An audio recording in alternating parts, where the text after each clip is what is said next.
সৌভিক চট্টোপাধ্যায় আপনাদের সামনে, এবং আশা করি আপনারা সবাই আমাকে চেনেন, আমার ভিডিও দেখেন, লাইক করেন, কমেন্টস করেন, এবং আমার ভিডিওর বিষয়বস্তু সাধারণত এমন কিছু থাকে যা আপনাদের খুব আনন্দ দেয়।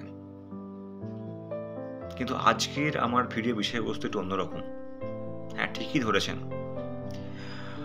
গত 9ই আগস্ট আরজি কর হসপিটালে এক মর্মান্তিক ঘটনা ঘটে গেছে। ভুক্তভোগী একটি পোস্ট গ্র্যাজুয়েট শিক্ষানবিশ ডাক্তার। প্রথমেই এই নিগৃহীতা,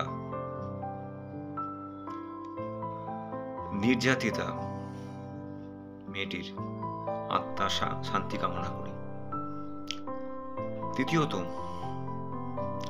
এই মর্মান্তিক ঘটনার জন্য দায়ী যে দোষী এবং দুষ্কৃতীরা আছে তাদের অবিলম্বে শাস্তির দাবি রাখছি।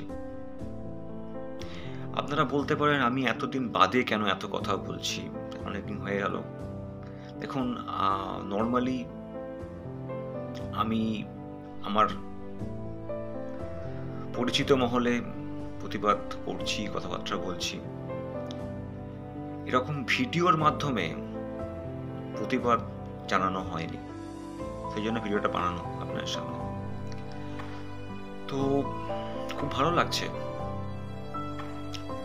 14ই আগস্ট থেকে রাতে রাস্তা দখল কর্মসূচি, মেয়েরা এগিয়ে এসছে, মিডিয়া অনেক অ্যাক্টিভ হয়ে গেছে, এবং কালকে দেখছিলাম নাট্যকর্মীরা রাস্তায় নেমেছেন, এবং শুধু পশ্চিমবঙ্গ নয়, পশ্চিমবঙ্গের বাইরেও অনেক জায়গাতে এই মর্মান্তিক ঘটনাটির প্রতিবাদে মানুষ নেমেছে। অনেকেই, অনেক ক্রীড়াবিদ, খেলোয়াড়, পলিটিশিয়ান তাদের নিজস্ব মতামত দিয়েছেন, এবং অনেকদিন বাদে আমার মনে হচ্ছে, কেন জানি না, আমাদের সংবাদ মাধ্যম এবং যারা বুদ্ধিজীবী বলে রাখি আমরা সাধারণত, বুদ্ধিজীবীরা, তারা অনেক অ্যাক্টিভলি একটি অন্যায়কে রুখে দেওয়ার জন্য রাস্তায় নেমেছেন। খুব ভালো লাগছে দেখে জিনিসটা। হয়তো আমি 14ই আগস্টের রাস্তা দখল কর্মসূচিতে থাকতে পারিনি, কিন্তু মনে প্রাণে নৈতিকভাবে আমি এই সমস্ত প্রতিবাদী মানুষের পাশে আছি।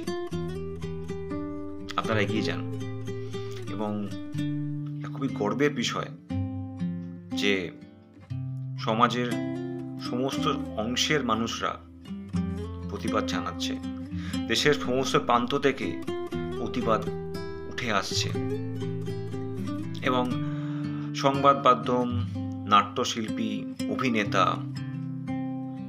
সে যে দলেরই হোক না কেন, প্রতিবাদ জানাচ্ছেন। কিছু মানুষ প্রতিবাদ জানাননি হয়তো, বা তাদের মন্তব্যে আমরা একটু দুঃখিত, তাই নামটা আমি মেনশন করতে চাই না এই মুহূর্তে। যাই হোক, সাধারণত আমি দেখেছি সমাজের একটি বৃহত্তর অংশ থেকে প্রতিবাদ উঠে এসেছে। সংবাদ মাধ্যম আগের চেয়ে অনেক বেশি সক্রিয় ব্যাপারে, এবং স্বাভাবিক কথা, বিরোধী রাজনৈতিক দল আমাদের শাসক দলকে বিঁধছে, এটা হতেই থাকবে। কিন্তু একটা ব্যাপারে আমি প্রচন্ড খুশি যে আমরা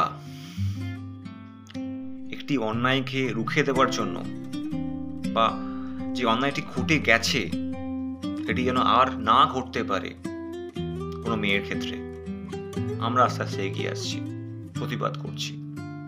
নিশ্চয়ই শাসক দল, প্রশাসনের কিছু গাফিলতি আছে, এবং সমাজের সমস্ত স্তর থেকে, সমস্ত দিক থেকে প্রতিবাদ উঠে এসেছে। তো আমার একটা কথাই বলার, আপনারা যারা প্রতিবাদ করছেন এগিয়ে চলুন। আমার নৈতিক কি বলবো, মানে আমার আমি সাপোর্ট করছি আপনাদের এবং সাধুবাদ জানাচ্ছি আপনাদের এই অভিযান, প্রতিবাদ। এবং আমার মনে হয় এই সব বুদ্ধিজীবী মানুষ যারা কিছুদিনের জন্য সাধারণত দেখতে পাওয়া যেত না, তাদেরকে কোনো প্রতিবাদ মিছিল দেখতে পাওয়া যেত না, তারা উঠে আসছেন। এবং অনেক কথা প্রসঙ্গে আমি বলে রাখি বা আমার লেখালেখির মধ্যে উঠে আসে বিপ্লবের কথাটা। তো আমার কোনো না কোনোভাবে মনে হচ্ছে একটি নিঃশব্দ বিপ্লব শুরু হয়ে গেছে। এই যে মর্মান্তিক ঘটনাটি ঘটে গেল এবং এরম আরো যেন ঘটনা পরবর্তীকালে না হতে পারে, এটি রুখে দেওয়ার জন্য আমরা সবাই মাঠে নেমেছি, রাস্তায় নেমেছি। এবং এইরকম বলতে পারেন যে ইনস্টাগ্রাম, ফেসবুক, ইউটিউবে আমরা অ্যাক্টিভ হয়ে গেছি, সক্রিয় হয়ে গেছি, আমাদের মতামত দিচ্ছি এই বিষয়ের উপরে। আমার মনে হয় এটি ছোট করে নবজাগরণ ঘটে গেছে। খুব ভালো লাগছে এই টপিকের উপর কিছু বলতে পেরে। যাই হোক, আমার জ্ঞান অত্যন্ত সীমিত, যদি কিছু ভুল ত্রুটি হয়ে গিয়ে থাকে এটি কথাবার্তা বলতে গিয়ে মার্জনা করবেন। কিন্তু একটা কথা আমি বলতে পারি যে আমার চোখের সামনে এত ছোট ছোট ছেলেমেয়েরা এবং বৃদ্ধরা এগিয়ে আসছেন, প্রতিবাদ জানাচ্ছেন, খুব ভালো লাগছে। আমার মনে হচ্ছে বিপ্লব বেশি দূরে নেই এবং নবজাগরণ মনে হয়েই গেছে। যাই হোক, আপনাদের এই আন্দোলন, প্রতিবাদকে আমি সাধুবাদ জানাচ্ছি। আপনারা এগিয়ে চলুন। ধন্যবাদ।